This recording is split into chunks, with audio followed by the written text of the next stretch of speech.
along the lines of Zimmerman, and most importantly, improve staff's understanding of assessment literacy and try and reduce variations in marking.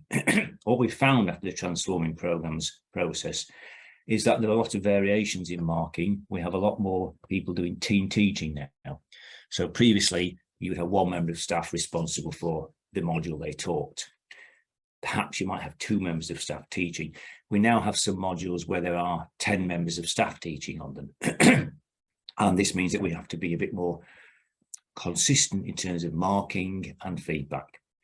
We also have policies at university where that every module has to have a formative feedback process built in. So all students have some formative feedback to help them with the summative feedback. So the main purpose of this project really is to challenge the hidden curriculum. You're probably familiar with Snyder. I missed a D off there. It's Snyder, not Snyder. This concept of the hidden curriculum, in that what we say to students that we're marking, assessing and grading them about isn't exactly what we actually mark and assess and grade them on. So we may have reasonably clear marking criteria, but they may say things such as, this is an excellent piece of work, or this is a good piece of work, or this represents an appropriate response to the task. And for a student, what is excellent, what is good, what is appropriate? And even if we talk with my colleagues, we've all got slightly different interpretations about what an excellent piece of work is, or a good piece of work. We know, because we've been marking for years, broadly what a good piece is, but there are differences and variations. And so when you've got a large number of people teaching on the same module, we wanted to ensure equity and fairness for the students. We also have a lot of widening participation students, mature students, and first generation to higher education students. And they're less likely to understand this hidden curriculum. They haven't been to university before, they don't have parents who've been to university, and so they're disadvantaged. So one of the reasons for having this project is to reduce disadvantage and allow all students to be able to understand what they're assessed against precisely, or with as much precision as we can, what those criteria are. So our working assumptions really are that students need to better understand purposes, processes and functions of assessment, the different types of assessment, how to do them, and very importantly, what to do with the feedback. Many of you will probably experience this yourselves, in that we spend a lot of time producing feedback, or what we call feedback, to students, and then when they submit a subsequent piece of work, it seems that they're still making the same mistakes. And there's a whole body of literature about academics providing feedback and students not necessarily utilising the feedback. We also didn't want to have any assumptions about what students knew. So we didn't necessarily want to say, well, we can make these assumptions. So for widening participation students, mature students, those who are first generation to higher education, we can't assume that we know what they know. So, for example, as a small part of this project, I've done some little work with groups of students, asking them about what they understand by the terms formative and summative assessment, terms that we bandy around and use in our literature. This will be a summative assessment, this will be a formative one. And out of just over 65 education students, first years, 26 of them didn't understand the term formative assessment. They came up with things such as, oh, does it mean it's more formal? Or does it mean it's the assessment that has the best mark to it? So we wanted to go back to basics and think, well, we use terminology that some students may understand and some don't.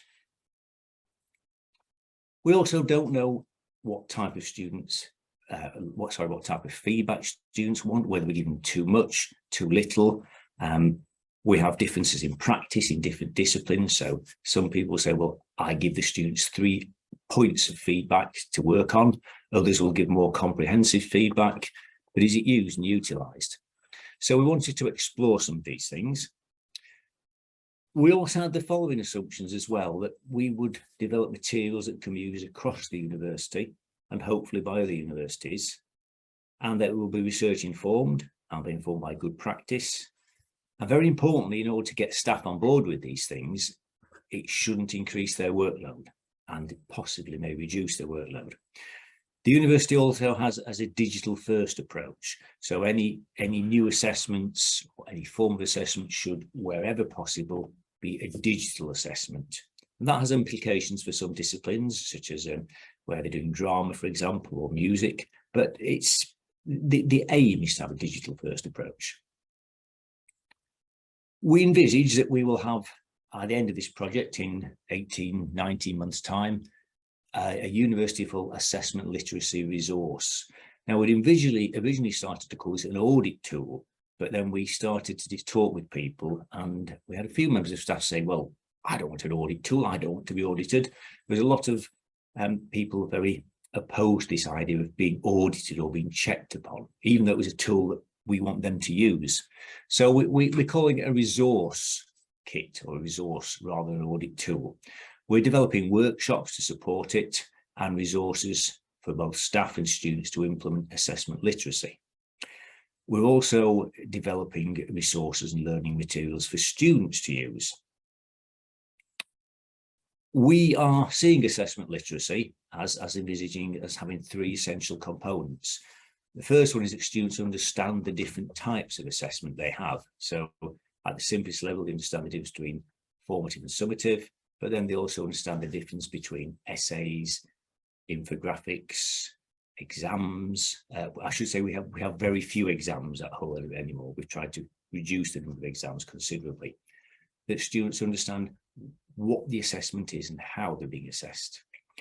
And then secondly, from that, students develop the competencies to be able to do those assessments. So we set them, for example, a report. Do we give them the skills to be able to produce a report? Or we just assume that they have those skills? This is not quite the same as study skills. We do have study skills, and we have a lot of resources for those. But this is more about getting the students to think about what competencies do I have and what ones do I need in order to be able to do the assessment that I'm tasked with to the best of my ability.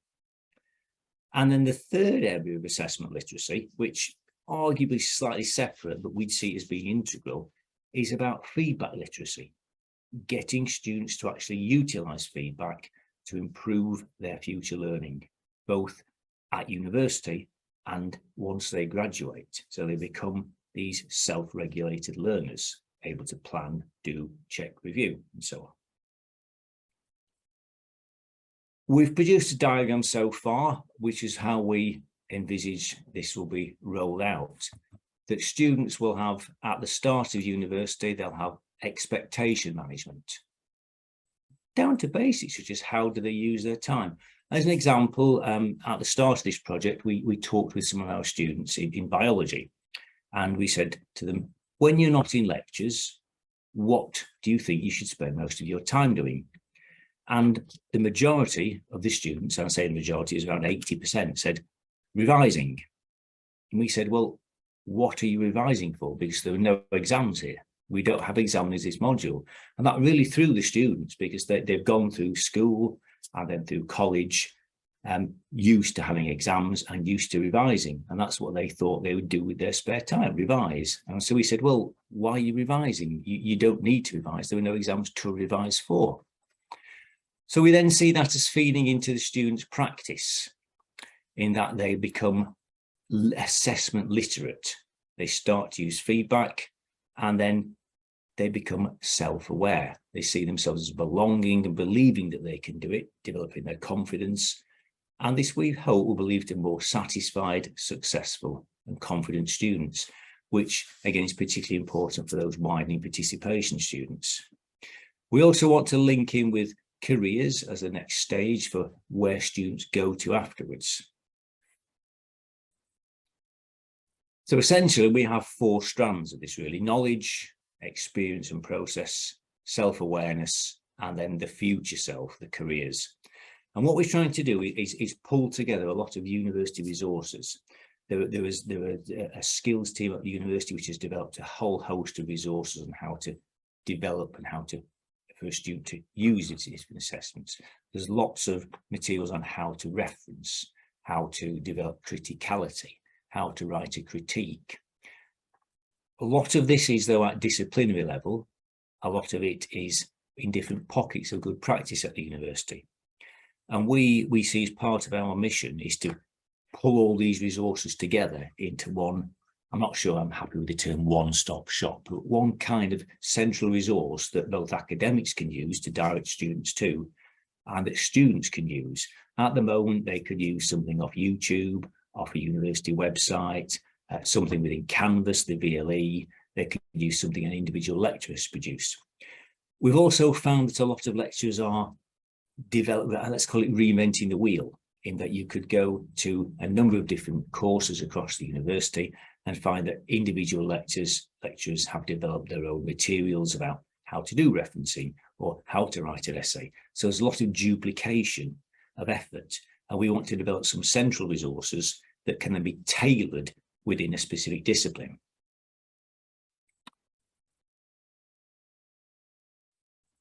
This slide is probably a little bit too small for you to read the text on, but some of the literature is around, you'll be familiar with David Carless and David Bode and Smith. So we're looking at how the processes of assessment, how students can do things, and we're looking at what we can develop.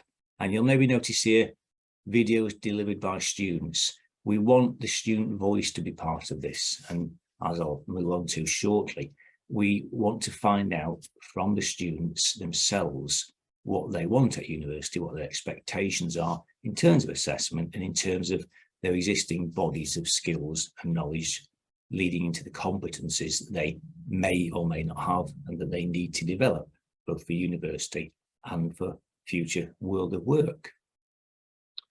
So some of the initial areas that we focused on in terms of our, let's call it our audit, are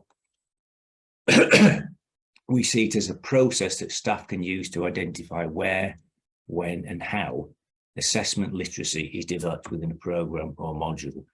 Our initial focus is at programme level because we're looking for a constructively aligned curriculum, and we think that's where we can get the most initial benefits, though we recognise we might have to move down to modular level, and you can imagine the number of modules is moving into the thousands. We want materials that staff can use with students to develop assessment literacy that staff can then tailor to fit their discipline. And we want something that can be badged as a whole assessment literacy resource that will over time become good or best practice that we can then share with other institutions.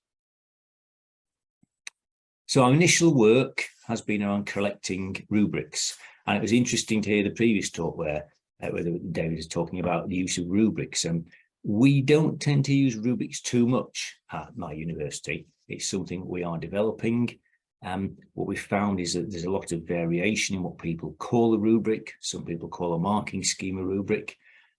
Some people are using rubrics primarily as a formative learning process to explain to the students what they're being assessed on. Some people are using them more as a summative process to give and provide feedback. So we're collecting a lot of rubrics at the moment. We're talking with key staff, heads of departments, programme directors, module leaders. And we're trying to find out, I say trying because it is not easy to find out what resources already exist in the university. We know some of the key resources, but every day we're finding out a new resource. We talk with someone and they say, oh, well, did you know about this? And we say, no. And we say, where is it? Oh, it's located here on such and such a website, hidden away in the university. And we say, well, do many people use it? And they say, well, not really, no. And we say, right, well, do they know it's there? And people say, well, they should do. And we say, well, we only found out about it. As an example, the university is in partnership with Team GB, the sports team, and there's a whole lot of video resources that have been developed there, which are hosted on the university's website, not easy to find, and few people know about them. We're trialling some literacy mini workshops with students. So I've developed a digitally badged mini series of 3 workshops, bronze, silver and gold, which I'm trying out with students to get them to talk about their experiences of assessment. And very crucially, we're talking with students. We've got a small amount of funding to pay students to attend workshops, seminars and forums where we can essentially talk to them about their experiences of assessment. the good, the bad, the ugly, what they'd like to see, how we can change things, where there are misconceptions, at what stage they're introduced to the marking schemes. Do they understand the marking schemes?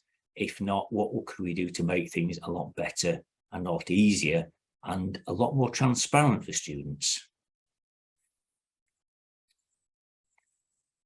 Our starting thoughts about in terms of an assessment literacy, I call it audit, as I say, we're not so keen on that phrase audit though, is things we can say to staff is, how do you actually advise students about the time they're spending on a course and what they should do when they're not in lectures? Typical student, for example, in the first year may have, say, 12 to 15 hours of contact time out of a 37 or 40-hour week. How do staff actually prepare students to work effectively? And how do we actually make it clear to students that although support is there, they need to ask for it and make sure that they feel entitled to ask for support, so they're not isolated, so they're not kind of sitting there thinking, I don't understand this, but I don't know how to ask for it, or I'm not sure who I can ask. We want to focus on how staff explain to students how they're assessed across a programme. So, for example, why an essay is used on this module, why a presentation is used on that other module, why group work is used here, so that students can understand that they're getting a range of different assessment processes. And very importantly, how these relate to their pre-university experiences. I'm not that familiar with what happens in America in pre-university, but in the UK, students are primarily assessed through examinations. They have multiple opportunities often to submit work, particularly in college. They can submit formative work for comment as many times as they like often. So they're in a situation where when they submit a summative assessment, they pretty much know it's going to pass. They come to university and we say to them, well, you've got one opportunity to submit a formative piece, and you need to work on that. We will maybe give comments on a draft, we maybe give comments on parties, but you can't keep on repeating the submission of something. Whether we agree with that or not, in terms of competency should allow somebody to keep on submitting something to prove competency, but unfortunately we don't allow that. How do we ensure that assessments are inclusive and don't accidentally include any hidden curriculum biases? How do students learn about the different sources of feedback? So both formal feedback and informal feedback, feedback from personal supervisors, feedback from individual lecturers, feedback from their peers as well. We're also looking at how students learn it's their responsibility to act on feedback. And this is one of the areas I'm particularly interested in, because I have myself got quite frustrated sometimes when I think, right, I'm providing feedback, but students aren't utilising it. And so maybe the feedback isn't clear, or I'm giving too much feedback, or the students just don't understand it. Or when we include statements such as, work on improving your referencing, here's a resource, do they know exactly what they need to work on to improve it, or do they know why they need to improve it? We're also asking staff how they encourage students to act on formative feedback, and are there clear points for development, and does it signpost students to the sources of information that they may use in order to improve? So where do students get the information from that they need to improve? So at this point, I would like to open up for comments and chat, because one of the reasons I wanted to do this was to find out from other people what happens in your own institutions, and whether you think something like assessment literacy development is a feasible and good way of tackling the hidden curriculum. So I'd like to open up for either chat or conversation. If people would be interested to give me some feedback on this, so we're in the early stages of it, what they feel some of the barriers may be, and how their experiences within your own institution of doing anything like this. So I'll be very interested to hear from people certainly in other countries about what happens as well. I'll just click on the chat and see if anything's coming up. I'll maybe kick off the questions Andrew, if that's okay. Yes, please, yes. I'm wondering if you have any feedback from the students about when this happens, if they think it's a good match, you know, for their progress. Is it coming at the right time? In terms of the summative feedback, I feel what the students are saying to us so far is that they don't know. Their expectations for the first years are largely based on what happened at school and college, where they could hand something in and get it back a day later with feedback. We have a marking policy where feedback is provided within 20 working days. We found out, for example, that some students don't understand what a working day is, so that they literally interpreted 20 days as 20 days. We say, well, it's a working day, so we don't count the weekends, so it's not actually 20 days. So simple things we've started to do there, for example, are actually specify the date, by the maximum date by which feedback will be returned with an actual date, rather than saying it will be returned within 20 working days, because it makes it clearer. It's been a real eye-opener, actually, the more we talk to students about how I won't say the lack of understanding, but how collectively across the institution, things haven't been explained as clearly as they could be. And we often take for granted what students know, when often they don't know these things. Particularly, as I say, we have many widening participation students who've no prior experience of university, no family experience of university, and we sometimes assume they know certain things when they don't. I think that's really helpful, that which introducing institutional change is never easy, but No. it seems that you've sorted that out, and you're making good progress, and some of the big assumptions that we make in higher education, you've addressed them, which I think often doesn't happen. So that's really refreshing. I'd say we're trying to address them. I won't say we've got the cure for everything. It's interesting as well that there is some staff reticence, because people say, well, it's that old thing of, oh, it's diluting the curriculum. If I provide students with all this feedback, I may as well write the assignment for them. And we're saying, well, no, we're not asking you to. We just ask you to provide clear, constructive feedback and show students where they can improve and where they can go and what they need to do to improve. And there are some, not many, but there are some staff who just say, well, that's not my job. My job is to provide a grade and some feedback. So we're trying to shift the discourse, I suppose, from corrective feedback to developmental feedback. And there are many staff who are very on board with developmental feedback, but there are some pockets of resistance where people just like to provide corrective feedback, pointing out the errors in work without pointing out the room for development and what student needs to do to develop. Some of the research I've done in the past is about students' emotional reactions to assessment. And, you know, it can, for some learners, it can be quite devastating to receive very negative feedback without them actually knowing what they need to do to improve and where to go. Oh, Warwick, I'm just reading that one. Video. Yes, yes, I empathise with that. Sorry, MW, Maria. I think there's lots of things there, but they're kind of hidden away on university websites, and they're not easy to find. We have SharePoint, for example, but you can't. It's a big resource with lots of information, but you can't easily interrogate it to find things. And so we hope we can pull lots of things together so that we have this one, possibly we hope, if it can be done, one link on the main university website where a student can click and it signposts them and provides them with links to everything they could need to be able to improve their work, signpost them to employability things. Whether we actually get to that stage, I don't know, but I really hope we can. I'm quite sort of, as I've started to do this work, I'm getting quite passionate about it now, about improving things. We're also trying to, as part of this, increasingly decolonize the curriculum and make things as clear as possible for learners so that they can learn to the best of their opportunity and achieve.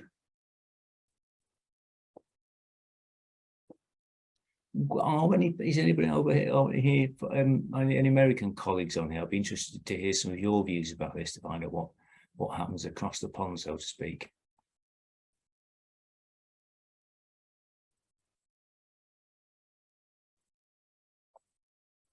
Shut. Thanks so much, Andrew, for presenting. I thought it was great, and I think other people will watch the video for sure when we share the recordings with everyone. So thank you for presenting. Well, thank you for listening to me. I will hopefully come back in a year's time with an update and with progress. Okay. Fingers crossed we can do all this, I think. That's great. Okay, I invite everybody to leave the room and go Susan. back now to the main room. Thanks.